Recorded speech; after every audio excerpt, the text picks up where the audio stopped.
Hi, my name is Jennifer Owens. I currently live in the state of Michigan, but when trying to find examples of disciplinary actions from my state board, I was not able to find them on the website, so I chose to do the state of Virginia. So, the most common reasons for disciplinary action in that state were dual relationships as well as healthcare fraud. Um, there's also a couple counts of pedophilia, unfortunately, and also failure to complete certification requirements to recertify the licenses. The biggest theme that I saw was that lack of knowledge is not an excuse when facing disciplinary action. It's your responsibility as a licensed professional counselor, LPC, licensed mental health counselor, or whatever your state calls it, to really make sure that you are familiar with your state's code and make sure that you are following that in your practice. The state laws in Virginia that were violated in the specific case I looked at was a dual relationship between a client who chose to counsel a 20-year-old young mother who was also a friend of her son's for the last 5 years. Um, it was 18-115-20-130, section B1, D1, and also A3, A7, and A8 on professional boundaries. And in the ACA Code of Ethics, it was section A6 on dual relationships.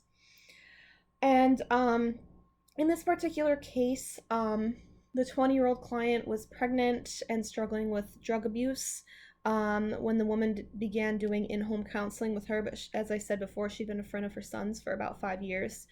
And after the young client gave birth, she became godmother to the child, was taking care of the child after birth in her home. So they were very close. And the outcome of the board discipline was that she had an indefinite probation lasting no shorter than 18 months at the very least.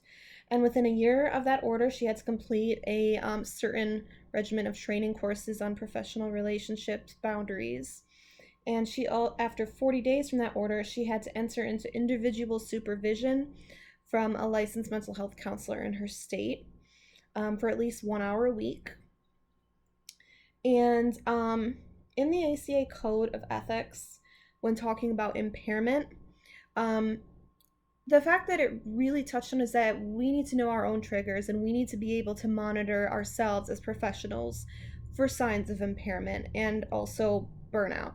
And Corolla, Olivares, and Karcher in the year 2016 said that burnout not only affects services and organizations with such consequences as absenteeism and increased turnover, it also affects the clients who they serve.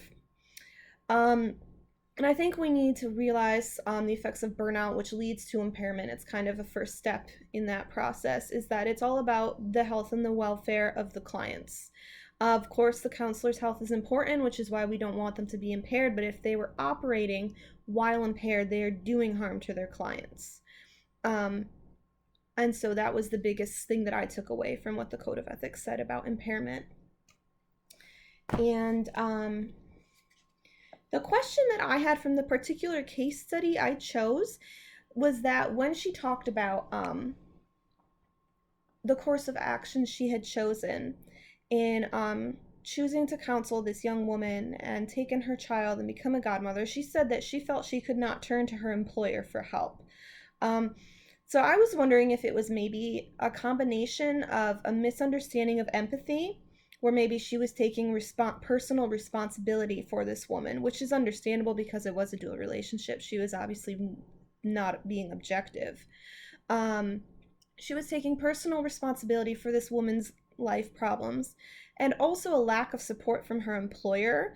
Maybe she didn't know who to talk to about it. She didn't know the correct resources that she could connect this young woman with for her drug problems, for government benefits for single mothers that could have helped her. She did stay in her statement that next time when faced with a similar situation, she would reach out to social services. So that was what I took away from that.